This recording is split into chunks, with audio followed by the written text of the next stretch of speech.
बिस्मिल्लाहिर्रहमानिर्रहीम। अस्सलाम वालेकुम। मेरा नाम फुरकान कुरैशी है और मुझे इस बात का पूरा यकीन है कि आप अपनी ज़िंदगी में किसी न किसी बात के हवाले से ज़रूर परेशान होंगे। वैसे भी इस वक्त दुनिया में और बिलखसूस हमारे मुल्क पाकिस्तान पर काफ़ी सख्त वक्त चल रहा है। महंगाई की वजह से हर शख्स परेशान है, लेकिन मैं जानता हूं कि आपकी परेशानी महंगाई के अलावा भी कई बातों को लेकर हो सकती है। हो सकता है कि आप अपने मुस्तकबिल की वजह से परेशान हो सकता है कि आप पैसों की कमी या गुर्बत की वजह से परेशान हो, या फिर आप या आपके किसी फैमिली मेंबर को किसी किस्म की कोई बीमारी हो सकती है जो हमेशा रहती है, या फिर यूं भी हो सकता है कि आपकी ज़िंदगी में ये तमाम बातें एक साथ मौजूद हों। इतनी सारी बातों के होते हुए बाज़-औक़ात यूं लगने लग जाता है कि जैसे हम कई सरों वाले एक इफ़रीत से लड़ रहे हैं, और बाज़-औक़ात तो यूं भी लगने लग जाता है कि जैसे हम ये लड़ाई हारने ही वाले हैं, और परेशानी से मिली वो फीलिंग हमें डिप्रेशन में ले जाती है। लेकिन असल सवाल तो ये है कि इन परेशानियों का हल क्या है। हमारे पाकिस्तान और इंडियन कल्चर में परेशानियों के इलाज के लिए अक्सर एक बहुत मशहूर तरीका इस्तेमाल होता है, और यकीनन ये ज़िंदगी में आपके साथ भी कभी न कभी किसी न किसी मौके पर ज़रूर हुआ होगा, और वो तरीका है वज़ाइफ पढ़ना। कभी न कभी किसी न किसी ने आपको ज़रूर बताया होगा कि फ़लाँ वजीफ़ा पढ़ो तो आपका काम हो जाएगा, आपकी शादी हो जाएगी, आपका कारोबार चल पड़ेगा, आपके यहाँ औलाद हो जाएगी, वगैरह वगैरह। ये वज़ाइफ काम करते हैं या नहीं करते मैं नहीं जानता, क्योंकि मैं कोई स्कॉलर या आलिम या आमिल नहीं हूँ। इसलिए मैं आपको ये नहीं कहने वाला कि आपने फ़लाँ चीज़ इतनी मरतबा पढ़ी तो आपका मसला हल हो जाएगा, और ना ही मैं आपको किसी घरेलू टोटके या किसी किस्म की मेडिटेशन के मुतालिक बताने वाला हूँ कि देखें आप इतनी देर योगा करें या ठंडे सांस लें तो आपकी परेशानी कम हो जाएगी, क्योंकि मैं कोई ज्ञानी या डॉक्टर भी नहीं हूँ। लेकिन एक फ़ील्ड ऐसी है जिसमें मेरी एक्सपर्टीज़ है, वो फील्ड जिसे मैं पिछले 11 साल से स्टडी कर रहा हूँ। लेकिन ये स्टडी भी मेरे किसी काम ना आती अगर अल्लाह ताला अचानक मेरे सामने इस सवाल का जवाब न ले आते तो। लेकिन इससे पहले कि मैं आपके सामने अपना रिसर्च वर्क रखूं, मैं आपको परेशानियों के हल के मुतालिक कुछ दूसरे एक्सपर्ट्स की भी थ्योरीज बता देना चाहता हूँ, ताकि आपको ऐसा ना लगे कि मैं सिर्फ अपनी ही बात को सही मानता हूँ। मसलन एक ऐसी बीमारी की बात करते हैं जो इस वक्त पाकिस्तान में तमाम बीमारियों की निस्बत सबसे ज़्यादा तेज़ी के साथ बढ़ रही है, यानी कि डिप्रेशन। ख़तरनाक तरीन बीमारियों में से एक, क्योंकि इसमें मुब्तला होने के बाद फिर इंसान का दिल बाकी चीज़ों से भी उकताने लग जाता है। उसका किसी भी काम में दिल नहीं लगता, ना फैमिली में, ना कारोबार में, और ना ही पढ़ाई में। और डाटा दिखा रहा है कि कोविड-19 के बाद डिप्रेशन के मरीज़ों में इजाफा इस वक्त 2 गुना से भी ज़्यादा हो चुका है। डिप्रेशन की सिवियरिटी यानी इसकी शिद्दत जानने के लिए एक टेस्ट किया जाता है जिसे BDI कहते हैं, यानी बेक डिप्रेशन इन्वेंट्री। इस टेस्ट में 21 सवालात होते हैं, और इस वक्त ये साइकोमेट्रिक टेस्ट्स में सबसे ज़्यादा इस्तेमाल होने वाला टेस्ट है, और ये बताता है कि इस वक्त आपकी परेशानी या आपका डिप्रेशन किस हद तक ख़तरनाक हो चुका है। लेकिन इस वीडियो का मकसद आपकी परेशानी को डिस्कस करना नहीं है, बल्कि आपको इस परेशानी का हल बताना है। अगर आप अपनी इस परेशानी या डिप्रेशन का हल किसी डॉक्टर से पूछें तो वो आपको कुछ हद तक माइल्ड सेडेटिव्स दे देगा, यानी ऐसे सब्सटेंसेस, ऐसी अद्वियात जो आपके दिमाग या दिमाग के कुछ हिस्सों को सुन कर देती हैं, और आपको वक्ती तौर पर सुकून आ जाता है। और अगर आप अपनी परेशानी या डिप्रेशन का हल किसी साइकोलॉजिस्ट से पूछें तो वो आपको अपनी सोच बदलने का कहेगा कि देखें, परेशान कुन बातों पर ज़्यादा तवज्जो ना दें, कोशिश करें कि खुश रहें। और सोच बदलने के हवाले से कुछ बड़ी मशहूर किताबें भी मौजूद हैं, मसलन the power of positive thinking, या फिर मसलन नेपोलियन हिल ने एक बड़ी मशहूर किताब लिखी थी थिंक एंड ग्रो रिच। बल्कि ये किताब तो उर्दू तर्जुमे में भी काफ़ी मशहूर है कि सोचें और दौलत कमाएं। लेकिन मैं आपको किसी किस्म की कोई भी किताब पढ़ने का नहीं कहने वाला। हाँ, एक बहुत ख़ास वजह थी कि मैंने आपके साथ ये जिक्र किया क्योंकि मैं आपकी तवज्जो को एक ख़ास लफ्ज़ की तरफ लेकर जाना चाहता था, और वो लफ्ज़ है थिंकिंग, यानी आपकी सोच। लेकिन सोच बदलने से क्या होता है? क्या परेशानी के मुतालिक सोचना छोड़ देने से आपकी परेशानी गायब हो जाती है? नहीं, ऐसा कुछ नहीं होता। और फिर सिर्फ ये दावा भी काफ़ी नहीं है कि सिर्फ सोच बदल लेने से परेशानियां गायब हो जाती हैं। इसलिए मैंने इंसानी सोच पर थोड़ा सा रिसर्च वर्क किया, और इस हवाले से मुझे क्रिस्टा टेलर के किए गए काम से एक चीज़ की तस्दीक तो ज़रूर मिल गई कि डिप्रेशन और हमारे सोचने के अंदाज के दरमियान एक ताल्लुक ज़रूर है। और यहाँ मैं बताऊँगा 18वीं सदी में गुजरे एक अमेरिकन घड़ी साज फिनियस क्विम्बी के बारे में, कि जो अपनी घड़ियाँ बनाने की वजह से बहुत मशहूर थे। फिनियस को फेफड़ों की एक बीमारी हो गई जिसे आज हम टीबी के नाम से जानते हैं। अब आपको पता ही है कि अगर टीबी का इलाज ना किया जाए तो इसमें इंसान की जान भी जा सकती है, और ये बात है 18वीं सदी की, कि जब अभी टीबी का इलाज भी दरियाफ्त नहीं हुआ था। लिहाजा फिनियस ने अपने इलाज के लिए खुद से तरीके ढूंढने शुरू कर दिए, और उसने नोटिस किया कि जब वो अपना पसंदीदा काम कर रहा होता है, यानी कि घुड़सवारी, तो उसे बहुत ज़्यादा एक्साइटमेंट या बहुत ज़्यादा खुशी हासिल होती है, और इस बहुत ज़्यादा खुशी के दौरान इसे थोड़ी देर के लिए अपनी बीमारी की तकलीफ से निजात मिल जाती है। चुनाचे उसने एक नतीजा अखज़ किया कि असल चीज़ दिल और दिमाग है, जिस्म तो सिर्फ इनके रहने की एक जगह है। अगर दिल और दिमाग सही हो तो जिस्म खुद ब खुद सही काम करने लगेगा। अब फिनियस को अपनी इस बात का इतना यकीन हो गया कि बाद में इसने अपने इन आइडियाज़ को लोगों में भी फैलाना शुरू कर दिया, और इस तरह आगाज़ हुआ एक नए फ़लसफ़े का, जिसे आज मैं और आप लॉ ऑफ अट्रैक्शन के नाम से जानते हैं। आजकल ये लफ्ज़ पाकिस्तान के एजुकेटेड तबके में बहुत ज़्यादा मशहूर है, और लॉ ऑफ अट्रैक्शन का आम अल्फाज में मतलब है कि जैसी सोच आप सोचेंगे वैसी ही बातें आपकी ज़िंदगी में भी होंगी, क्योंकि इंसान की सोच एक एनर्जी की तरह है, और जैसे एक एनर्जी अपने जैसी दूसरी एनर्जी को अपनी तरफ खींचती है, वैसे ही एक अच्छी सोच भी आपके गिर्द अच्छे वाक़यात और अच्छे एक्सपीरियंसेस को इकट्ठा करेगी। अब दुनिया के लिए लॉ ऑफ अट्रैक्शन का कॉन्सेप्ट बड़ा दिलचस्प था, इसलिए इस पर काफ़ी सारे लोगों ने काम करना शुरू किया कि क्या ये वाकई एग्जिस्ट करता है, क्या वाकई अच्छी उम्मीद या अच्छा गुमान हमारी परेशानी को दूर कर सकता है। इस सवाल का जवाब ढूंढने के लिए लॉ ऑफ अट्रैक्शन पर यकीन रखने वालों ने एक बहुत ज़बरदस्त काम किया। उन्होंने सोचा कि क्यों ना इंसानी तारीख के तमाम उलूम को एक जगह इकट्ठा कर दिया जाए, और फिर देखा जाए कि कौन सा अजीम इल्म वजूद में आएगा और वो हमें क्या बातें सिखाएगा। ऐसी बातें जिन्हें हम अपने जहन में रखें और ज़िंदगी की परेशानियों से छुटकारा पा लें।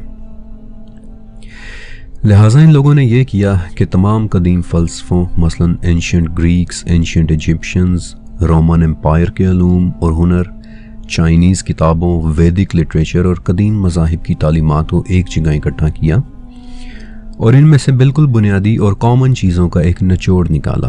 और अब मैं वो निचोड़ आपके सामने रखने वाला हूँ, और जो मैं कहने वाला हूँ इसका एक एक लफ्ज़ बहुत नपातुल है, और आपने बहुत गौर से सुनना है, क्योंकि ये मेरे रिसर्च वर्क का एक टर्निंग पॉइंट है। उन्होंने ये निचोड़ निकाला कि एक लामहदूद क़ुव्वत है, एक लामहदूद एनर्जी जो सबसे बड़ी है, हर चीज़ से ज़्यादा ताकतवर है, हर तरफ रहने वाली यानी यूनिवर्सल है, और ये हमेशा रहने वाली है। कुछ लोग इसे खुदा कहते हैं, लेकिन हम इसको मुकम्मल तौर पर पहचान नहीं सकते क्योंकि इंसानी समझ से बालातर है। लेकिन अगर किसी तरह से हम इस क़ुव्वत के साथ ख़ुद को हम आहंग या फिर ट्यून कर लें और इस क़ुव्वत पर यकीन रखें, तो ये हमें तमाम मुश्किलात से निजात दे देगी। अब ये बात मेरे लिए बड़ी दिलचस्प थी, क्योंकि अगर दुनिया के तमाम उलूम का निचोड़ निकाला गया है और इसमें लफ्ज़ खुदा मौजूद है, तो फिर बहुत मुमकिन है कि शायद तमाम परेशानियों का हल किसी मज़हब के पास हो। क्योंकि अभी जो स्टेटमेंट मैंने आपको सुनाई, अगर आप गौर करें तो इसके कुछ अल्फाज ऐसे हैं कि वो हू बहू खुदा या फिर खुदा की सिफ़ात जैसे लग रहे हैं। मसलन एक लामहदूद क़ुव्वत, मसलन एक हर तरफ रहने वाली और हमेशा रहने वाली क़ुव्वत। लेकिन एक सवाल ऐसा भी है जिसका इस स्टेटमेंट में कोई जवाब नहीं है, कि हम किस तरह खुद को इस कुव्वत या खुदा के साथ ट्यून कर सकेंगे, इस तरह से ट्यून कि वो हमारी तमाम परेशानियां हल कर दे। इसके लिए हमें फिर उस सोर्स की तरफ देखना होगा जो इस खुदा की तरफ से हमें दिया गया है, यानी आसमानी किताबें। लेकिन आसमानी किताबों में तो ज़्यादातर अहकामात लिखे हुए महसूस होते हैं, मसलन फ़लाँ काम करना है और फ़लाँ काम नहीं करना, जबकि मेरा मकसद तो परेशानी का हल निकाल कर देना है। हम अहकामात की किताब से अपने सवालों के जवाब किस तरह ढूंढ सकते हैं, इसका एक तरीका है, और वह तरीका दिखाने के लिए मैं आपको थोड़ी देर के लिए 15वीं सदी के यरूशलेम में लेकर जाना चाहता हूँ, सल्तनत उस्मानिया का फ़लस्तीन, जहाँ एक यहूदी आलिम आइजैक लूरिया रहा करता था। आइजैक ने तौरात की 4 लेयर्स के साथ एक नई इंटरप्रिटेशन शुरू की। पहली लेयर पेशात, यानी सादा सी बात, यानी कि बज़ाहिर लिखा हुआ क्या है, किसी आयत का लफ्जी मानी क्या है। दूसरी लेयर रेमेज, यानी आयत में इशारा किस तरफ किया जा रहा है। तीसरी लेयर दरश, यानी सबक, कि हम इस आयत से सबक क्या सीख सकते हैं। और चौथी लेयर सॉड, यानी कि राज, इस आयत में छुपा हुआ मानी क्या है। अब इस बात में कोई शक नहीं कि आइजैक लूरिया ने तौरात के हवाले से बहुत बड़ा काम किया, लेकिन एक सवाल है कि क्या यही तरीका हम बाकी आसमानी मज़ाहिब की किताबों पर भी अप्लाई कर सकते हैं, मसलन कुरान पाक। ये जानने के लिए मैं चाहता हूं कि आपके सामने सूरह तौबा की 124 और 125 नंबर आयत रखूं कि जब कोई सूरत नाजिल होती है तो मुनाफिकीन पूछते हैं कि इस सूरत ने तुम में से किसके ईमान को ज़्यादा किया है। तो जो लोग ईमान वाले हैं, इस सूरत ने उनके ईमान को ज़्यादा किया है और वो खुश हो रहे हैं, और जिनके दिलों में रोग है, इस सूरत ने उनकी गंदगी के साथ और गंदगी बढ़ा दी है और वो हालत कुफर में ही मर गए हैं। आपने कुछ नोटिस किया? Multiple layers of understanding. एक ही सूरा से कोई ईमान अंडरस्टैंड कर रहा है और कोई कुफ्र ले रहा है। एक ही सूरा, एक ही आयत की इंटरप्रिटेशन मुख्तलिफ लोग मुख्तलिफ लेवल्स पर मुख्तलिफ तरीके से कर रहे हैं, जिसका मतलब ये है कि कुरानी आयत की इंटरप्रिटेशन भी लेयर्स में हो सकती है कि किस आयत में क्या क्या मानी पोशीदा है। और ये एक बहुत ही अहम बात है, क्योंकि यहीं से मैं आपको आपकी परेशानी का हल बताने वाला हूँ। सूरह नजम की 39 नंबर आयत, हर इंसान के लिए वही है कि जिसकी उसने कोशिश की। इस आयत से आप क्या अंडरस्टैंडिंग लेते हैं? एक आम आदमी इस आयत से बिल्कुल पहली लेयर की अंडरस्टैंडिंग लेता है कि देखो, अच्छे कामों की कोशिश करोगे तो सवाब मिलेगा और बुरे कामों की कोशिश करोगे तो गुनाह मिलेगा, और कोई भी आम आदमी इस आयत को इसी तरह से इंटरप्रेट करेगा। लेकिन इमाम शाफई और इनके फॉलोअर्स ने इस आयत की दूसरी और तीसरी लेयर पर इंटरप्रिटेशन की कि इस आयत में इशारा किस तरफ है और हम इससे क्या सबक सीख सकते हैं कि हर इंसान के लिए वही है कि जिसकी इसने कोशिश की। और इस अंडरस्टैंडिंग से इमाम शाफी ने एक फ़क़ही मसला सुलझाया कि देखो, इस आयत में हमें यह बताया जा रहा है कि कुरान खानी का सवाब मुर्दों को नहीं पहुंचता, क्योंकि उन्होंने इसकी कोई कोशिश नहीं की, जबकि उनकी औलाद की दुआ का सवाब उनको पहुंच जाता है। और ये बात जामिया तिर्मिज़ी की एक हदीस में है, क्योंकि औलाद वो चीज़ है कि जिसकी इंसान ने खुद कोशिश की थी। आप देख रहे हैं कि किस तरह किस आयत को मल्टीपल लेयर्स पर अंडरस्टैंड किया जा सकता है। और अब अगर आप मुझे इजाज़त दें कि मैं इस आयत की एक चौथी इंटरप्रिटेशन भी आपके सामने रखूं कि जो मख्फी है, छुपी हुई है, कि हर इंसान के लिए वही है कि जिसकी इसने कोशिश की। आपको वही मिलेगा कि जिसकी आप कोशिश करेंगे।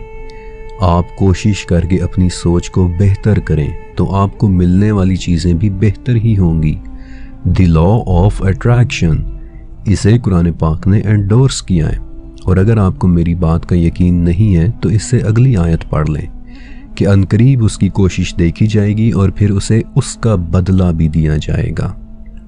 आपको ऐसा नहीं लग रहा कि यहाँ हमें एक प्रोसेस बताया जा रहा है कि जैसी कोशिश करोगे जवाब में तुम्हें वही कुछ ही दिया जाएगा।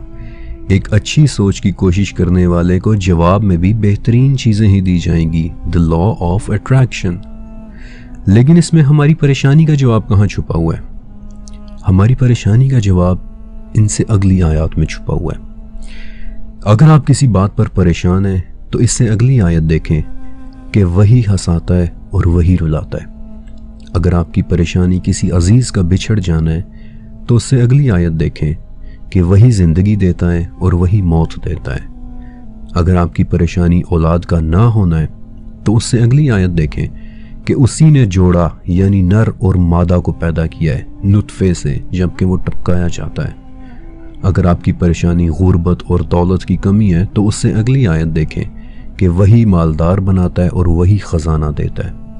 आप देख रहे हैं कि किस तरह हमारी सोच को ट्यून किया जा रहा है कि देखो, जिस तरह की कोशिश करोगे तुम्हें वैसा ही दिया जाएगा। गम की हालत में अपने रब पर यकीन रखो क्योंकि वही तुम्हें खुशी देगा।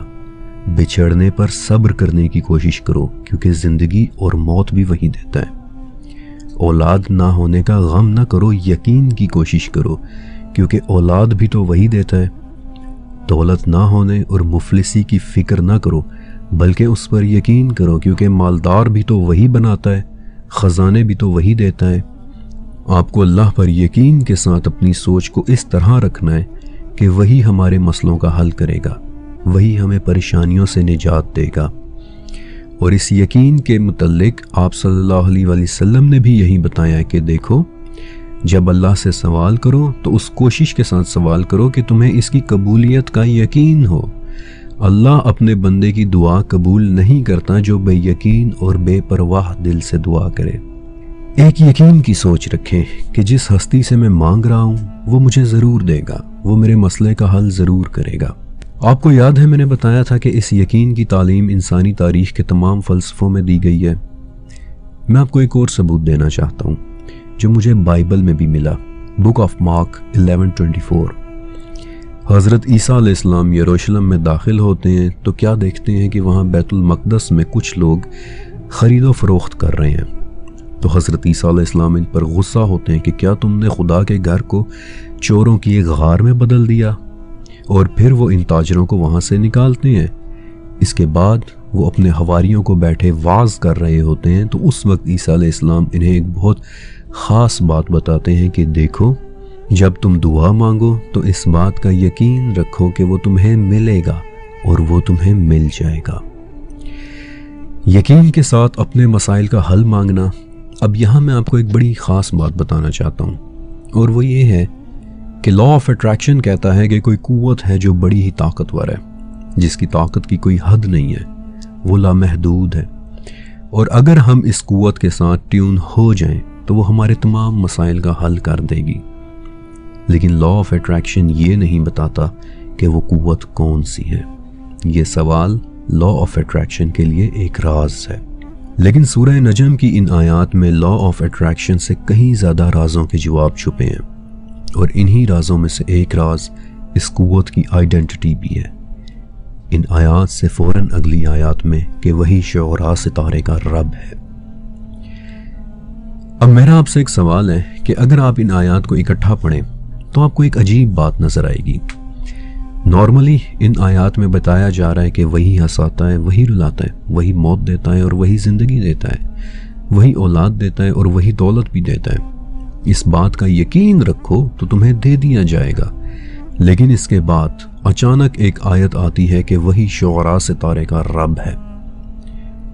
आपको अचानक से एक सितारे का जिक्र आ जाना थोड़ा सा ऑड नहीं लगा कि पहले तकरीबन एक जैसी चीज़ों की बात हो रही है, ज़िंदगी, मौत, औलाद, रिस्क, दौलत, नेमतें, लेकिन अचानक आ जाता है कि वही शुरा का रब है। शुरा के मुतल्लिक आप क्या जानते हैं? शुरा एक सितारे का नाम है और ये कोई आम सितारा नहीं है बल्कि ये रात के आसमान में सबसे चमकदार सितारे का नाम है और इंग्लिश में हम इस सितारे को सीरियस के नाम से जानते हैं। आपको याद है मैंने आपको आयात की लेयर्स में की गई इंटरप्रिटेशन के मुतालिक बताया था कि आयात की मुख्तलिफ लेयर्स में मुख्तलिफ अंडरस्टैंडिंग होती हैं। पहली लेयर यानी लफ्ज़ी मानी में तो इस आयत का बड़ा सिंपल सा मतलब है कि हाँ, आसमान में जितने बड़े बड़े सितारे हैं वो उसी ने बनाए हैं और यही एक आम इंसान की अंडरस्टैंडिंग है। लेकिन मैं आपको सिर्फ लफ्ज़ी मानी पढ़कर नहीं सुनाना चाहता बल्कि मैं आपको गहराई में ले जाकर इस आयत की चौथी लेयर के मुतालिक बताना चाहता हूँ जिसे सॉड कहते हैं। एक राज के इस आयत में राज कौन सा छुपा हुआ है। शुअरा सितारे में ऐसा क्या ख़ास है कि अचानक इन आयात में इसका नाम आ जाता है। अचानक एक सितारे का जिक्र आ जाने में छुपे राज को जानने के लिए मैं शुअरा सितारे से रिलेटेड पिछले 4000 साल पर मबनी इंफॉर्मेशन को स्टडी किया और मैंने देखा कि तारीख़ में शुअरा सितारे को 50 से ज़्यादा नाम दिए जा चुके हैं।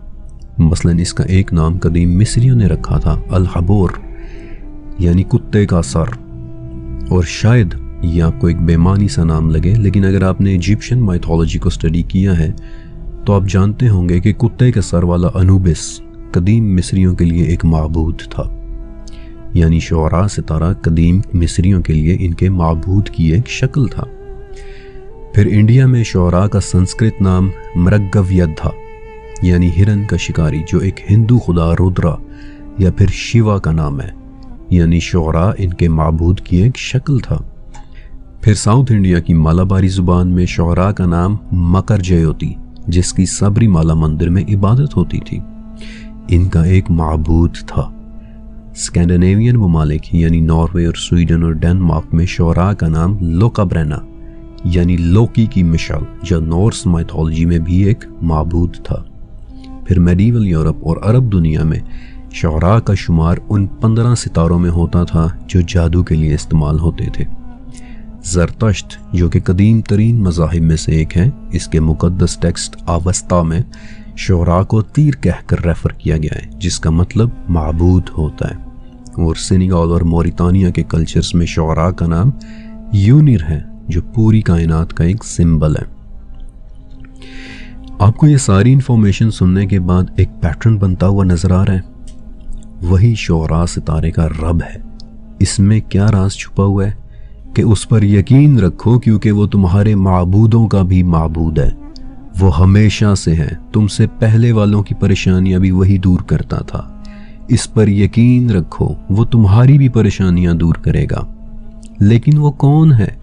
वो कौन सी कुव्वत है कि जिस पर हमें यकीन करना होगा कि वो हमारी परेशानियां ख़त्म कर सकता है? इस बात का जवाब आपको इन आयात के शुरू में ही मिल जाएगा कि इसका जिक्र तो मूसा और इब्राहीम के सहीफ़ों में भी है। और इस पॉइंट पर मैं आपको आज से 4000 साल पहले दिया गया एक पैगाम सुनवाना चाहता हूँ, जो पहले इब्राहीम अलैहिस्सलाम को देकर भेजा गया, फिर मूसा अलैहिस्सलाम को भी। और इसी पैगाम को दाऊद अलैहिस्सलाम भी पहाड़ों में पढ़ा करते थे, और फिर जिस पर पहाड़ भी उनके साथ तस्बीह किया करते थे। और ये पैगाम तौरात में लिखा हुआ है, और मैं चाहता हूँ कि आप इसे सुने।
सुनो ए इस्राएल, अदोनाई हमारा रब इलाह है, वो अकेला है। अदोनाई यानी हमारा रब वही इलाह है, हमारा रब अकेला है, वही इलाह है। यही पैगाम आपको इस्लाम में भी मिलेगा, दिन में 5 मर्तबा मिलेगा। अशहदु अल्ला इलाहा इल्लल्लाह, अशहदु अल्ला इलाहा इल्लल्लाह। मैं गवाही देता हूँ कोई इलाह नहीं सिवाय अल्लाह के। मैं गवाही देता हूँ कोई इलाह नहीं सिवाय अल्लाह के। मैं गवाही देता हूँ कोई इलाह नहीं सिवाय अल्लाह के। कोई इलाह नहीं सिवाय अल्लाह के। ये वो इलाह है जिस पर हमें यकीन के साथ उम्मीद बांधनी है कि वही हमारी परेशानियां दूर कर सकता है। और इस पर यकीन का इजहार कैसे करना है?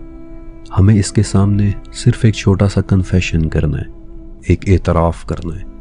और वो एतराफ़ आप सल्लल्लाहु अलैहि वसल्लम ने हमें खुद बताया है।